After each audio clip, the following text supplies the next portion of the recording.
les marchés financiers avec IG Markets, CFD Trading. Bonjour, c'est Gilles du site boursicoté.com. Voici l'analyse technique du CAC 40 pour cette journée du mardi 15 mai 2012. Avec aujourd'hui encore une grosse séance de baisse, puisqu'après une ouverture pourtant en hausse à 3079,83, nous avons marqué un plus haut à 3098,80, un plus bas à 3020,81 avant de terminer en clôture à 3039,27 points. Le CAC 40 perd 0,61% sur cette séance, presque 19 points perdus par rapport au cours de clôture d'hier, et donc nous avons une continuité de la tendance ici, puisqu'après cette cassure ici du support qui était identifié à 3076 points, nous continuons à marquer de nouveau plus en plus bas avec ce support intermédiaire ici à 3029 qui a été plus que testé puisqu'elle était enfoncée quasiment d'une dizaine de points. Donc d'un point de vue chartiste, nous restons dans une continuité de tendance baissière. On voit que le précédent point bas significatif a largement été cassé et que donc nous enfonçons dans une continuité de tendance qui reste baissière, puisque les points bas et les points hauts sont toujours de plus en plus bas. Du point de vue des indicateurs, pas grand chose de nouveau à signaler. On a un stochastique qui est en zone neutre et qui continue à redescendre vers sa zone de survente. Le stochastique, lui, rentre dans sa ligne de survente, donc on va pouvoir commencer à guetter un possible signal de retournement. Le MACD amplifie sa dynamique baissière, puisqu'ici, après cette petite hésitation, on suit le mouvement et donc on voit bien ici la dynamique baissière qui est imprimée sur cet indicateur. Au niveau des volumes, alors c'est assez intéressant ce qu'il se passe, puisqu'on a l'impression un petit peu que la baisse s'amplifie. Eh bien pas du tout, au niveau des volumes, vous voyez, on est sur une évolution quasi stable, voire légèrement baissière. Donc pour l'instant, pas de signification particulière sur cette phase de volume, mais on voit que nous avons un mouvement qui, quelque part, est presque pérenne, puisque nous n'avons qu'une très légère évolution, plutôt je dirais qui irait à la baisse, donc qui pourrait être signe, je dirais, d'un possible essoufflement de cette tendance, même si le signal n'est pas vraiment net, c'est un petit affaiblissement, mais on peut y voir là déjà que la puissance du mouvement ne s'amplifie pas, et c'est assez important au regard de ce qu'il se passe. Au niveau de la volatilité, alors on a un peu de hausse de volatilité en ce moment. Alors le fait que nous soyons ici dans une phase, je vous en avais parlé lorsqu'on était sur une phase de volatilité relativement calme, je vous avais dit qu'en général quand la volatilité remonte, ça annonce des nouvelles séances de baisse. Donc là pour l'instant la volatilité est stable, on est quand même à 2,5% de volatilité intraday. Alors la volatilité, sur cette phase ici, ça nous montre en fait que la nervosité revient sur les marchés, mais quel impact ça peut avoir sur votre trading, sachant qu'on peut avoir des variations 2 fois supérieures à ce que l'on avait là lorsqu'on était autour de 1,2. Là on a une volatilité 2 fois supérieure. Alors qu'est-ce que ça veut dire? Tout simplement que si on prend une position pour éviter d'avoir son stop touché trop facilement, normalement il faut éloigner la distance de son stop et réduire son exposition. C'est comme ça qu'on résiste à des mouvements de forte volatilité.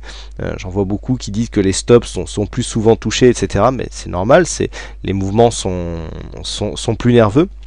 Et donc on le voit bien ici, on voit bien que si on reste avec des stops avec des distances constantes, on a ici plus de chances d'avoir son stop touché, puisque la volatilité intraday remonte en pourcentage. Donc lorsque l'on constate ici une hausse de la volatilité, donc là on est en train de se stabiliser aux alentours de 2,4% de variation intraday, il faut éloigner ses stops, et pour éviter d'augmenter son risque, si on éloigne son stop, par exemple si on double la distance de son stop, on réduit son exposition de moitié pour avoir un risque position qui est équivalent. Donc ça c'est une règle de base de money management, mais je pense que ça ne fait de mal à personne de revenir là-dessus. Donc on le voit au niveau du mouvement ici, on n'est pas du tout dans une accélération, on est dans une continuité de mouvement, on est toujours dans ce trend ici baissier. Alors vous voyez que cette résistance ici subit de multiples attaques, donc là on a un positionnement qui est quand même qui est un petit peu erroné, donc je vous propose de la replacer pour qu'elle colle bien à la tendance. Voilà, vous voyez que si on est ici sur ce plus haut que nous avons là, et si on vient rejoindre celui-ci, on est quasiment sur une zone de plus haut ici de cette bougie la résistance n'a pas énormément bougé, mais on colle vraiment à la tendance. Et on va pouvoir suivre un petit peu mieux les variations qui en découlent. Donc tant que nous sommes ici sous cette phase, sous cette zone là des 3076 et que l'on continue à marquer des points bas de plus en plus bas, eh bien nous sommes toujours donc dans cette tendance court terme baissière. Alors je vous parle souvent de test ici. Alors le test, il reste cette résistance baissière. Donc demain on aura cette résistance au niveau des 3067 points. C'est une zone qu'on est juste en dessous au moment où je vous parle, mais c'est une zone qui reste accessible. Et là, le fait de remonter ici, alors le fait de remonter là ne nous donnerait pas encore un signal clair de retournement. Là, même si on venait à casser ici cette résistance, on aurait une première validation ici en repassant au-dessus de 3100, en allant tester par exemple ici cette zone des 3120-130 dont je parlais sur le chat en début de matinée, lorsque l'on me demandait jusqu'où pouvait aller ce rebond. Déjà j'ai répondu, si on arrive à 120-130, ça sera déjà bien. Vous voyez, on n'y est même pas arrivé, puisque on sentait ici que malgré une tentative de cassure, alors pourquoi je vous ai dit ça, puisque alors même si la résistance était placée légèrement plus bas, on avait une cassure, on n'avait pas d'accélération, donc on n'était pas sur un réel retournement.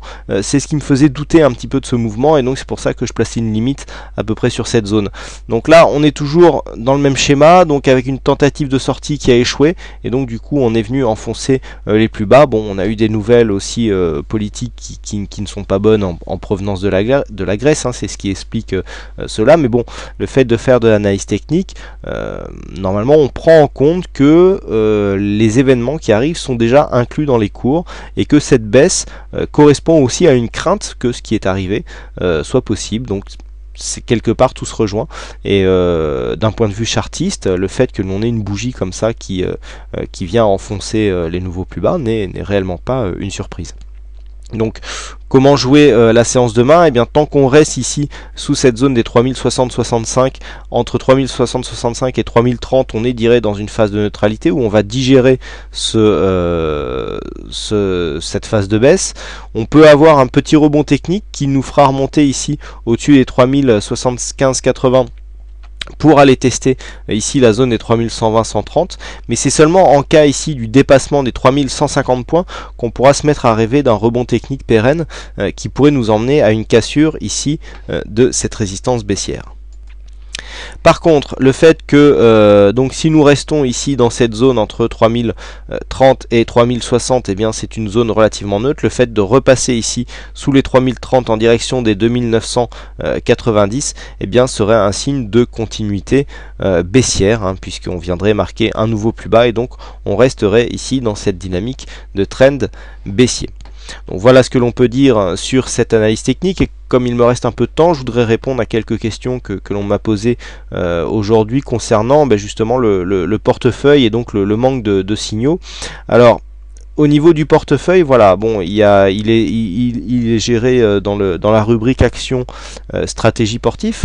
On me demandait comment je prenais les positions par rapport à l'achat et la vente, donc tout ça est géré par un backtest comme je l'expliquais.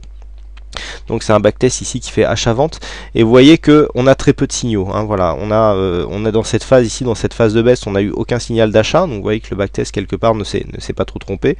On a commencé à avoir ici des signaux de vente sur cette zone là et des signaux de rachat sur cette zone là, et puis on a eu un signal d'achat ici sur cette zone à 3113, donc bon, on commence à être loin, mais les backtests nous dégagent des probabilités, ils font parfois des erreurs, mais vous voyez que si on agrandit un petit peu l'échelle pour que ce soit plus visible et que l'on écarte un petit peu la durée pour voir ce que ça donne dans le temps, on est quand même sur des progressions qui sont assez donc là c'est combiné les signaux de couverture et les signaux d'achat. Vous voyez qu'on est quand même sur une régularité qui est assez intéressante à exploiter quand on gère un portefeuille d'actions. Donc c'est comme ça que personnellement je gère le portefeuille de ce site, et puis les résultats sont, même si ils ne font pas rêver, sont quand même assez intéressants, puisque dans un contexte baissier où le CAC 40 perd 23 ou 24%, j'arrive à dégager une performance positive de quasiment 4% en ayant une gestion purement PEA, c'est-à-dire que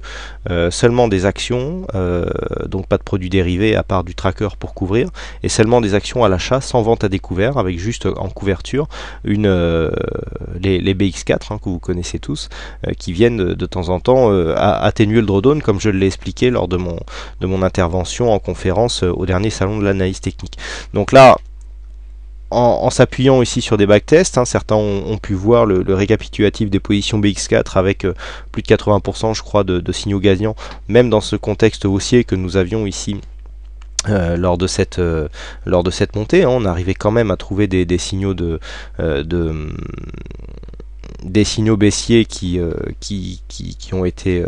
nous ont dégagé de la plus-value. Et donc bon, tout ça sera présenté dans un prochain livre qui est en cours de finition. Je sais que je vous en parle depuis un petit moment, mais c'est en train de se faire et présenté très prochainement, ainsi que donc tous les codages de ces backtests qui seront bientôt disponibles. Voilà donc pour cette petite parenthèse, et je rappelle que le portefeuille peut être suivi gratuitement. Vous pouvez vous abonner et recevoir donc les signaux en direct sur votre boîte mail, c'est totalement gratuit et en accès libre. Donc vous allez sur la rubrique action du menu et stratégie portif et vous avez tous les détails qui vous sont expliqués.